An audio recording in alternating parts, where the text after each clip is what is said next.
pues sin más, Luis, te ruego brevedad, que seas muy escrupuloso porque llevamos un poquito de retraso. Gracias. Vale, Ana, dame tiempo. ¿Cuánto quieres? No, no te oigo, no te oigo. Dame el micro.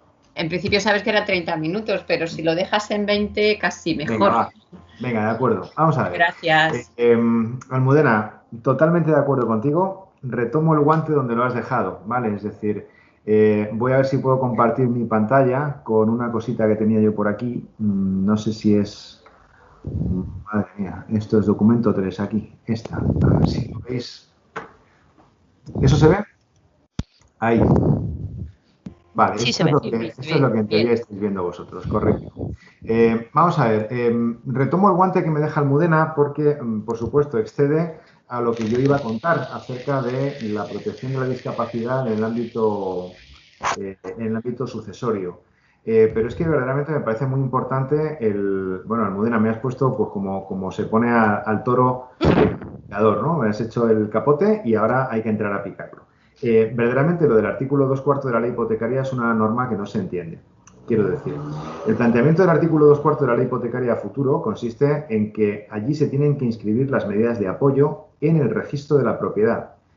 No entiendo bien si va a ser una inscripción en cada una de las fincas, ya que el registro de la propiedad funciona por fincas, o si habrá un libro registro de discapacitados, que es una revisencia de un libro registro de discapacitados que existió ya en algunos proyectos legislativos hace mucho tiempo, pero que muy probablemente no tiene en cuenta la protección de la intimidad personal del discapacitado, primero, y segundo, la protección especial que respecto de los datos de carácter médico se establecen tanto en el Reglamento General de Protección de Datos como en la transposición de ese reglamento o en la adaptación al derecho interno, que es la Ley Orgánica de Protección de Datos de Ley Interna Española, ¿no? Cuyo artículo 9 te dice que estamos ante datos que son especialmente protegidos. ¿Qué interés tiene, qué interés legítimo tiene cualquiera que pide una nota simple de una vivienda mía en saber si yo tengo o dejo de tener una discapacidad o cuáles son mis medidas de apoyo?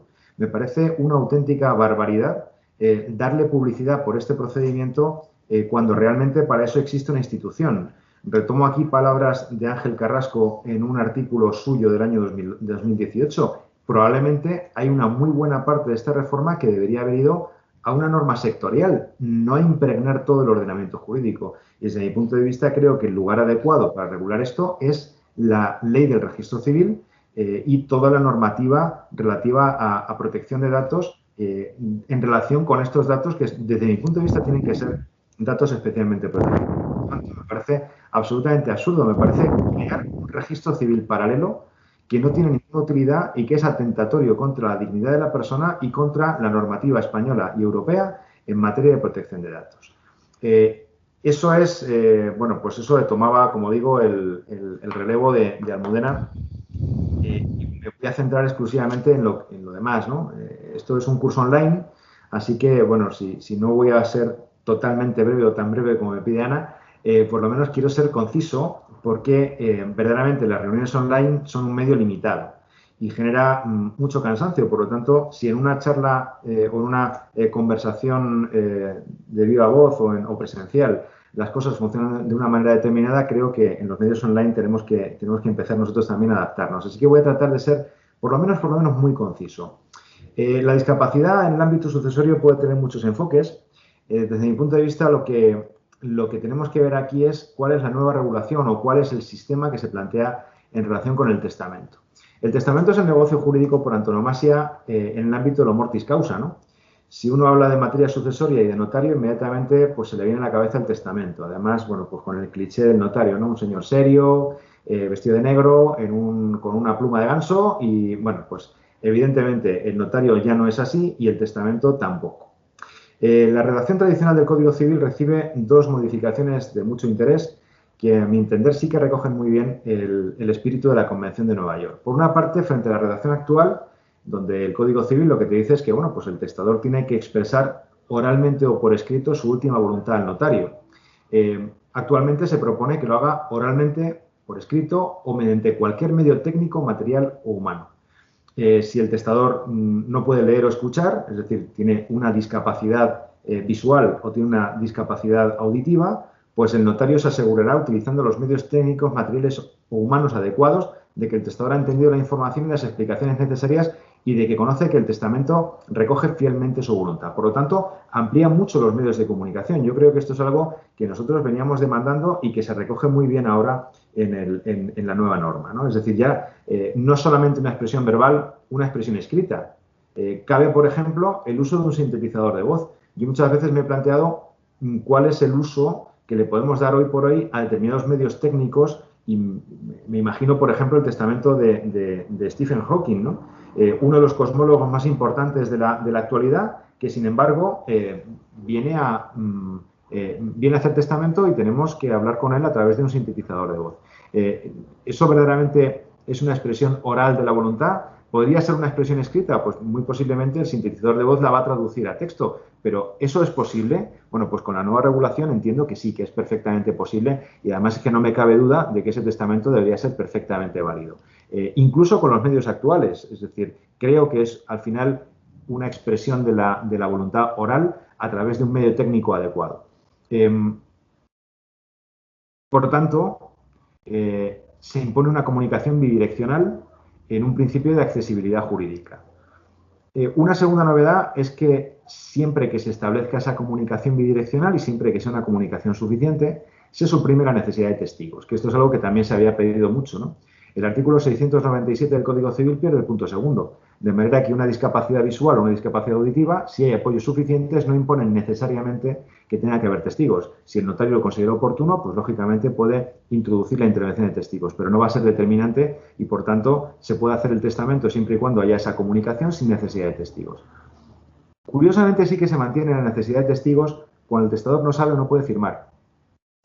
Y digo curiosamente porque, a pesar de los sistemas de firma digital, los diplomas, los títulos de los premios de los trabajos de fin de grado de esta mañana van firmados digitalmente. Yo creo que no cabe duda de que esa firma ha sido puesta por mi parte y que ha sido puesta también en su momento por parte de Ángel Carrasco.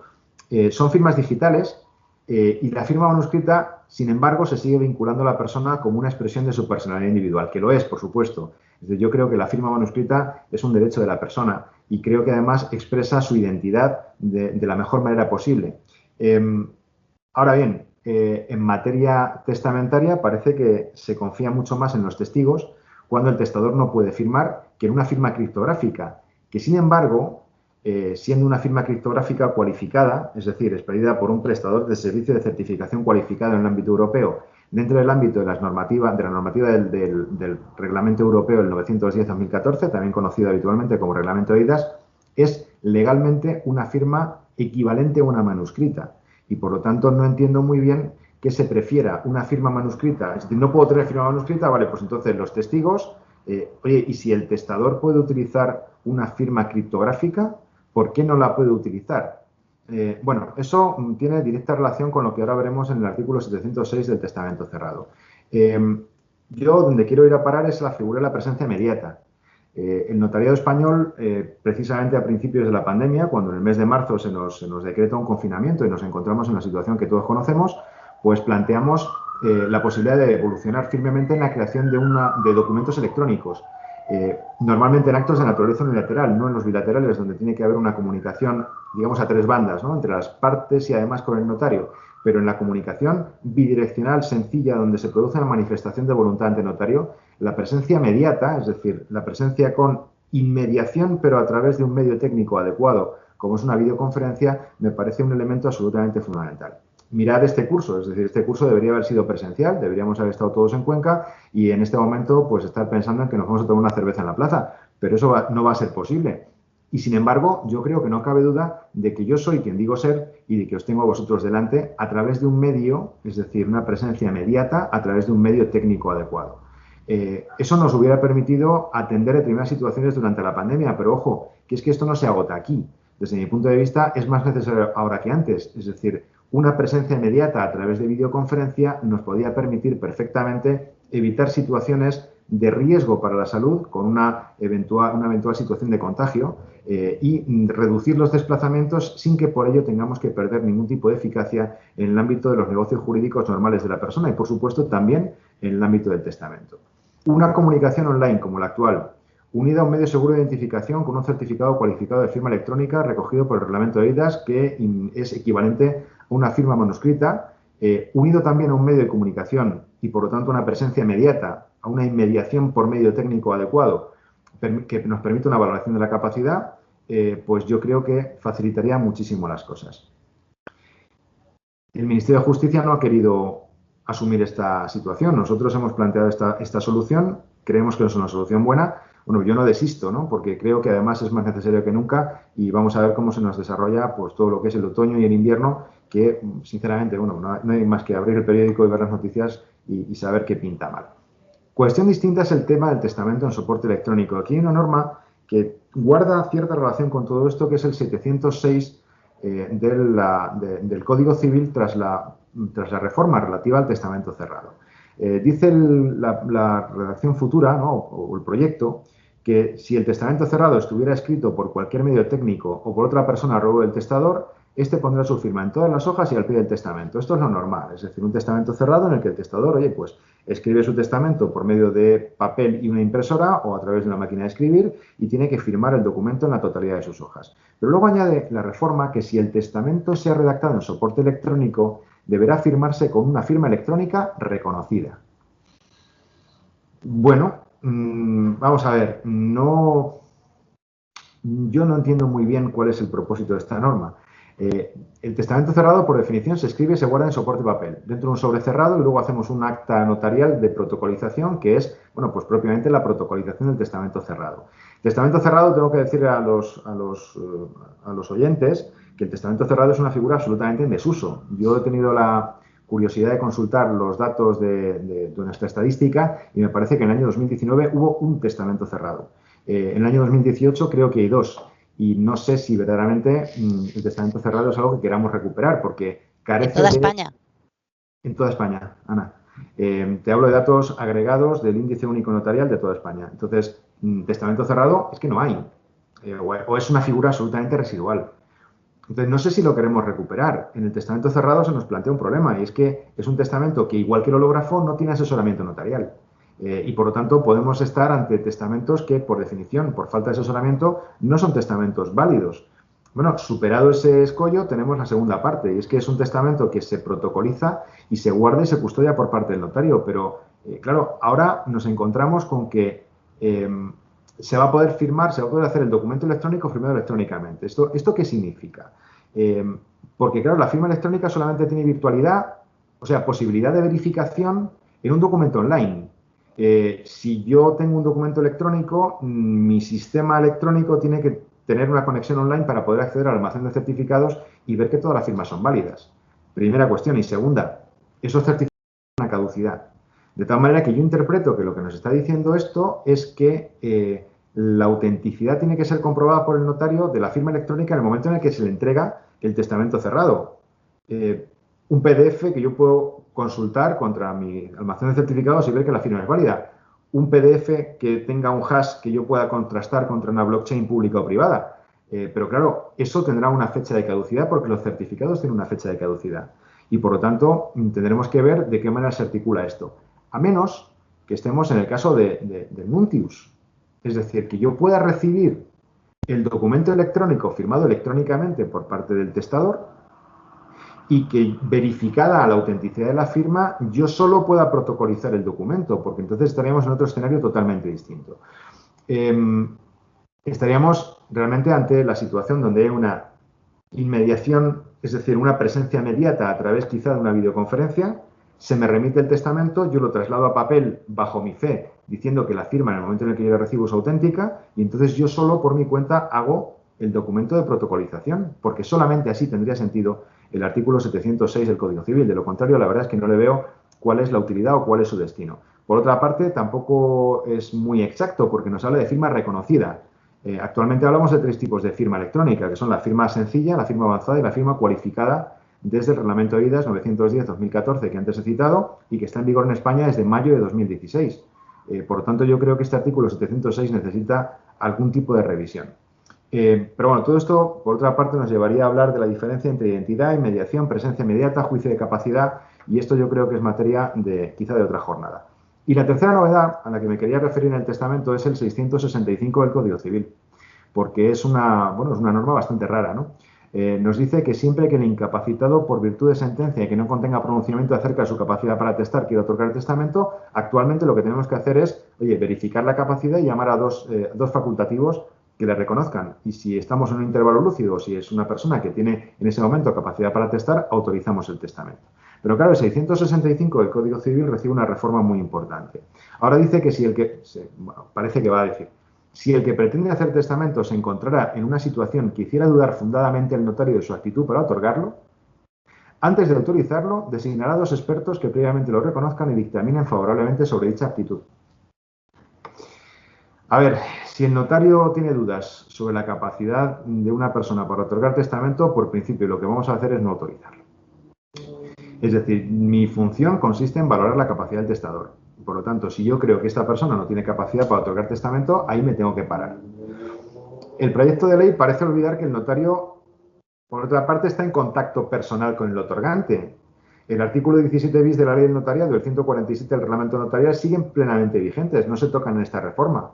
Y por lo tanto tenemos que asegurarnos de la capacidad de cualquier otorgante, no solamente del otorgante que está haciendo un testamento. Recuerdo en este sentido, Almudena, te acuerdas tú también de un fiscal, que voy a omitir el nombre de momento, pero que contaba el caso real de una señora a la que su marido en otra época y con otra legislación, a base meramente de documentos, la consiguió meter en una institución de salud mental. Y la pobre mujer se quedó en una institución de salud mental hasta que a un fiscal no se le ocurrió otra que acercarse a verla. Y entonces descubrió el pastel. Claro, es que estamos en contacto directo con la persona. Nosotros no solo vemos papeles, no vemos papeles en general, lo que vemos son personas. Y por lo tanto tenemos que valorar esa capacidad. En este sentido me sumo a lo que comenta Ángel Carrasco en un artículo, como decía antes, del año 2018 que me gustó mucho. El sentido general de la reforma está en el 248 del nuevo texto legal. Las medidas de apoyo tienen por objeto que el discapacitado pueda desarrollar plenamente su personalidad y desenvolverse jurídicamente en condiciones de igualdad. Claro, eso está muy bien en la reforma, pero no se dice nada de los apoyos en el caso del testamento. Yo me pregunto, ¿este testador que tiene una situación de discapacidad tiene apoyos o no tiene apoyos? ¿Y yo cómo sé que tiene apoyos? Porque claro, lo primero que tengo que ver es si tiene apoyos o no tiene apoyos. Ahora lo que tengo que ver es si una persona tiene o no tiene una sentencia judicial de incapacitación y qué dice la sentencia. Pero si una persona viene a mi notaría y yo veo que tiene una discapacidad, yo valoro su capacidad, tengo que saber si tiene apoyos o no tiene apoyos. Porque mi función es, con los apoyos, permitirle que haga todo lo que pueda. Es decir, que desarrolle su capacidad jurídica y la lleve a efecto. O, propiamente hablando en terminología actual, o como decía antes Almudena, que pueda ejercitar esa capacidad jurídica y, por tanto, su capacidad de obrar en la terminología actual. Pero tendré que verlo. Y luego tampoco se dice nada acerca de lo que tiene que hacer una persona que va a contratar con un discapacitado. Porque, claro, aquí estamos hablando del testamento. El testamento es un negocio jurídico unilateral. El testador lo hace. El testador, en principio, no va a tener perjuicios porque cuando el testamento se ponga en vigor, esa persona ya ha fallecido. Eso se queda, los efectos del testamento se quedan para los herederos, que en principio, pues son personas que van a recibir atribuciones a título gratuito, salvo que haya legítimas por medio, que es un interés susceptible de protección, por supuesto, pues evidentemente aquí no hay un interés superior que proteger. Pero todo esto, ¿cómo se relaciona con los negocios jurídicos bilaterales? Porque claro, las personas que vamos a contratar con una persona que tiene una discapacidad, ¿qué es lo que tenemos que hacer? ¿Cuál es nuestra actitud? En este sentido, yo reclamo la conexión con el registro civil. Como tuve ocasión de anunciar antes, lo que tenemos son registros civiles asimétricos. Hay registros civiles que tienen una informatización casi completa y otros que no tienen ninguna, que siguen con libros en papel. Nosotros lo venimos reclamando con muy poco éxito, pero oye, el notariado español ha emitido en el año pasado 20 millones de firmas electrónicas, el doble de sellos de tiempo. Tenemos conexión permanente con más de 6.000 ayuntamientos, con la Agencia Estatal de la Administración Tributaria, con los registros de cooperativas, con los registros de asociaciones. Tenemos también, por supuesto, una conexión permanente con el registro de propiedad y con el registro mercantil, pero no la tenemos con los registros civiles. Y necesitamos la comunicación con los registros civiles. Mientras el sistema que crea esta reforma lo que pretende es crear un paralelo del registro civil en el registro de la propiedad por la vía del artículo 2.4 de la ley hipotecaria, donde se va a meter dentro de la hoja de la finca la situación personal del propietario cuando tenga unas medidas de apoyo. Me parece sencillamente duplicar trabajo y establecer, matar moscas a cañonazos y además sacar por completo de contexto todo lo que tiene que ser esta reforma de la discapacidad. Y adicionalmente, nos queda el problema del 1263 del Código Civil, porque el discapacitado puede contratar, dice, sin más limitaciones que las derivadas de las medidas de apoyo. Pero no estábamos hablando de que la capacidad ya no se limita. Entonces, ¿por qué hablamos de limitaciones? ¿No sería mucho más lógico que el artículo 1263 hablase de que puede contratar con arreglo a las medidas de apoyo o de acuerdo con las medidas de apoyo que estén previstas o cumpliendo los requisitos previstos en las medidas de apoyo? Porque aquí no deberíamos estar hablando de limitaciones. Porque realmente con este artículo 1263 todo lo que hace un discapacitado queda sujeto a revisión posterior y a una judicialización del conflicto. ¿Quién va a querer contratar con un discapacitado con este artículo 1263? Yo creo que lo estamos llevando a una situación, permitidme la expresión latina, de muerte civil, porque realmente nadie va a querer establecer una relación contractual con un discapacitado, ya que vamos a ver si estamos cumpliendo o no las limitaciones que se establecen en las medidas de apoyo. Yo creo que habría que revisar esa redacción y hablar en primer término de ese tema y luego, por otra parte, las medidas de apoyo tendrán que tener una publicidad, pero a través del medio adecuado a esa situación. Ana, fatal de tiempo, supongo. Vale, sencillamente. Punto segundo, el nombramiento de tutor, ¿vale? Que era una cuestión que yo también quería ver. Actualmente es una de las cosas que te pasa en el mundo, ¿no? Cuando llegan a la notaría, los padres que tienen un hijo menor que padece una situación de discapacidad, tiene una discapacidad, pues lo primero que te preguntan es, oye, ¿qué va a pasar con mi hijo cuando yo no esté?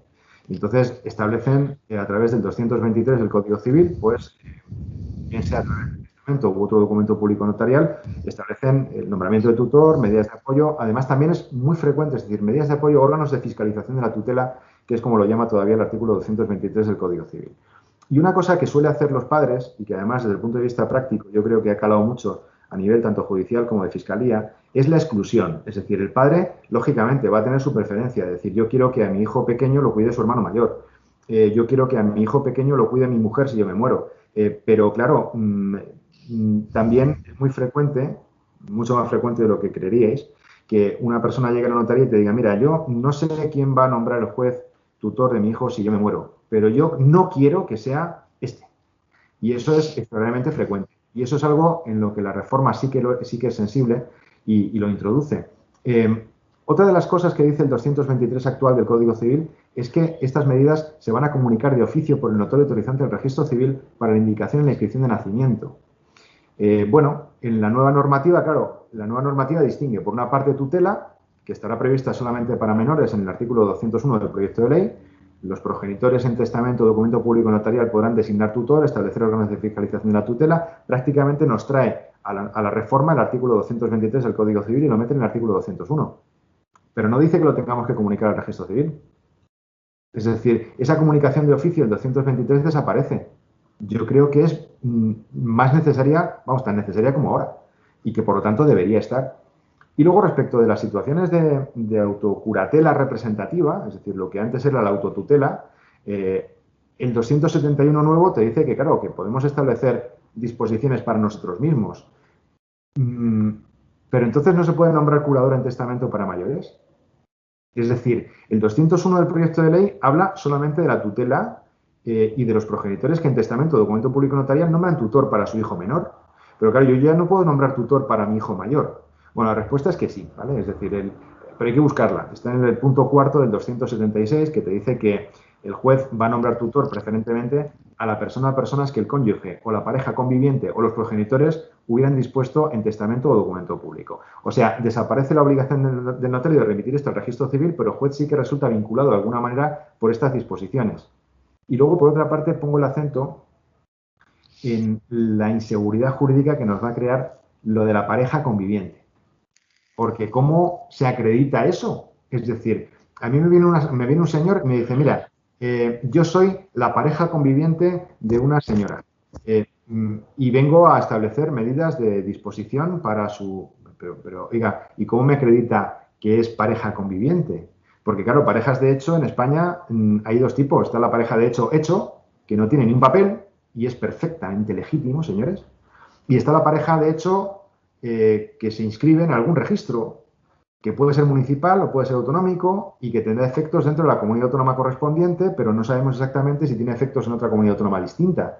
Es decir, a mí me llega aquí ese señor y me dice, no, mira, yo tengo aquí este documento que me dice que yo estoy inscrito en el registro de parejas de hecho en la comunidad de Aragón. Bueno, vamos a ver si eso implica que se sostenga la convivencia o que no, porque claro, si se trata del marido o de la mujer, hay un vínculo matrimonial, me trae un certificado de registro civil y aquí todos contentos. Pero esto de la situación de conviviente a mí me deja totalmente frío. Y luego un problema que se va a plantear es el derecho transitorio. Porque ¿qué pasa con, quiero decir, ya os he comentado, testamento o documento público notarial donde hay disposiciones tutelares?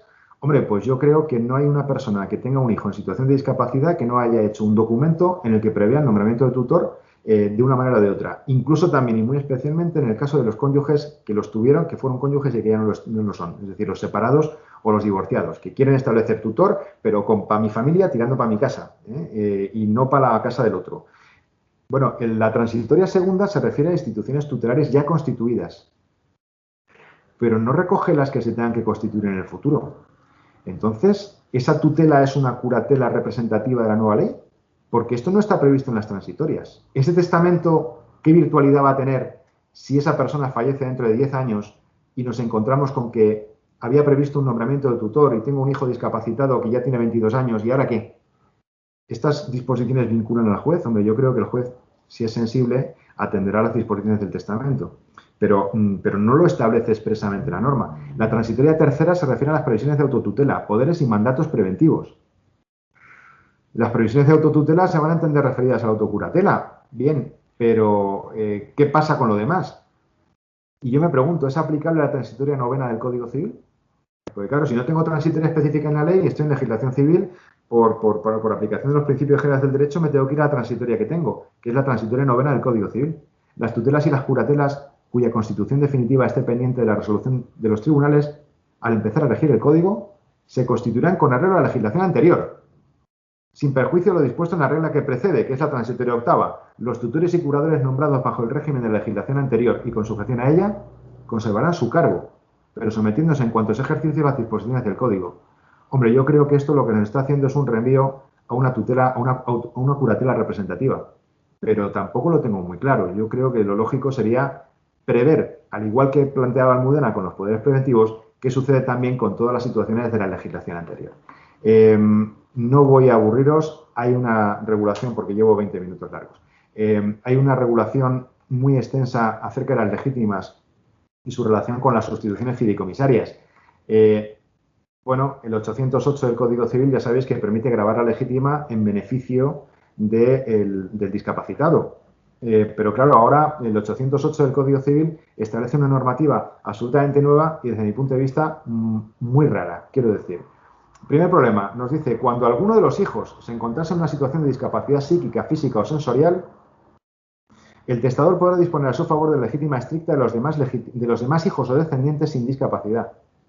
Bueno, dice algunos de los hijos, cuando debería decir alguno de los legitimarios, porque a lo mejor tengo un hijo que es discapacitado pero que no es legitimario, porque a lo mejor está en una situación en la que hay que englobar a la totalidad de los legitimarios. También pueden ser legitimarios directamente los nietos. Segundo problema, el correlativo del 782 del Código Civil, porque yo establezco en mi testamento una sustitución fideicomisaria a favor de un hijo mío con discapacidad y, por lo tanto, establezco el fideicomiso y gravo la legítima del resto de mis hijos. Pero claro, nos dice el 782, las sustituciones fideicomisarias no pueden gravar la legítima salvo en este caso. Pero esta sustitución sobre la legítima estricta no será eficaz o se extinguirá si el fideicomisario tuviese a su vez hijos en esta misma situación. O sea, que yo establezco una previsión, es decir, yo instituyo heredero universal a mi hijo con discapacidad. Por lo tanto, estoy grabando la legítima de mi otro hijo que no tiene discapacidad y, por lo tanto, digo, bueno, establezco sustitución fideicomisaria a favor de mi otro hijo y nombro heredero universal a favor de mi hijo discapacitado, de manera que éste le aseguro la subsistencia patrimonial y el otro ya heredará cuando se muera el hijo discapacitado. Pero es que resulta que mi hijo discapacitado, que es un discapacitado, que puede ser físico, psíquico, sensorial, tiene una situación de discapacidad. Pero eso no implica que no pueda tener hijos. Resulta que mi hijo discapacitado tiene otro hijo que a su vez es discapacitado y nos hemos cargado la sustitución fideicomisaria. O un sobrino después de 10 años. Claro, pero dentro de, sin límite. Yo creo que esta norma, en fin, necesita una revisión bastante profunda. Sí me ha gustado, por lo menos en parte, la regulación nueva que se propone para la sustitución ejemplar. Como sabéis, la posibilidad que el padre de un discapacitado tiene de hacer testamento, de manera que si el hijo discapacitado no puede hacer testamento, bueno, pues no se muere intestado, sino que los bienes van a pasar. El testamento del padre realmente implica una sustitución en la facultad de testar y, por tanto, defino cuáles son el destino de mis bienes respecto de mi hijo discapacitado. ¿De todos los bienes de mi hijo discapacitado o solamente de los que yo le transmito? Bueno, pues hasta ahora, y según la doctrina mayoritaria, solamente de lo que yo le transmito. El nuevo artículo 776 del proyecto de ley prevé que abarque la totalidad de los bienes del discapacitado. Pero claro, yo creo que no se puede limitar solamente al supuesto, como dice el 776 nuevo, de la curatela representativa. Yo puedo tener un hijo discapacitado que no esté sometido a tutela representativa, pero que no pueda hacer testamento, como muy bien estáis planteando. La patología es mínima. Realmente hay una cantidad enorme de personas que padecen una discapacidad y que, sin embargo, no están sujetos a tutela ni a curatela representativa. Y, gracias a Dios, mediante las medidas de apoyo, muy probablemente no la van a necesitar nunca. Luis, perdona, no quiero Sí. ser grosera, pero ya tenemos que cortar. Te van a cortar, Celo. Pues nada, lo dicho. Yo creo que habrá ocasiones de profundizar sobre todo los detalles de este proyecto a medida que vaya avanzando la tramitación parlamentaria, así que nos vamos emplazando. A medida que vaya avanzando la tramitación parlamentaria, Ana, fíjate como Almudena ha dicho que esto se quiere aprobar el día 3 de diciembre. Y mira los flecos que esto tiene, ¿no? Y la situación de judicialización que esto va a plantear. A mí me parece una barbaridad que por una cuestión estrictamente política y por colgarse un cartel de decir, mira, hemos sacado una reforma de discapacidad en el día de discapacidad, oye, pues si no lo sacamos en el día de la discapacidad, vamos a decir que tenemos un proyecto de ley magnífico, que estamos mejorando y que el año que viene, en el día de la discapacidad, vamos a sacar la ley definitiva. Porque a mí me parece una barbaridad sacar adelante este proyecto y convertirlo en ley sin resolver estos problemas y, sobre todo, sin escuchar a los sectores que tenemos, bueno, pues que estamos directamente en contacto con la realidad y que estamos poniendo el acento en los problemas que todo esto va a generar. Ahora sí que, como conclusión, valoración de la reforma positiva, es una importación de la Convención de Nueva York que es muy necesaria, que nos viene muy bien, pero desde el punto de vista de la ejecución tiene muchas mejoras y es necesario todavía ahondar y pulir un montón de detalles que esta ley tiene en marcha, ¿vale? Y con eso ya sí que cierro, ¿vale? Ya. Vale, pues muchas gracias y disculpad por esta especie de atraco. Sí, pues si hay preguntas y ruego extremar la brevedad, ¿no? Pues por favor envíenmelas rápidamente a mi correo, anaisabel.mendoza@uclm.es.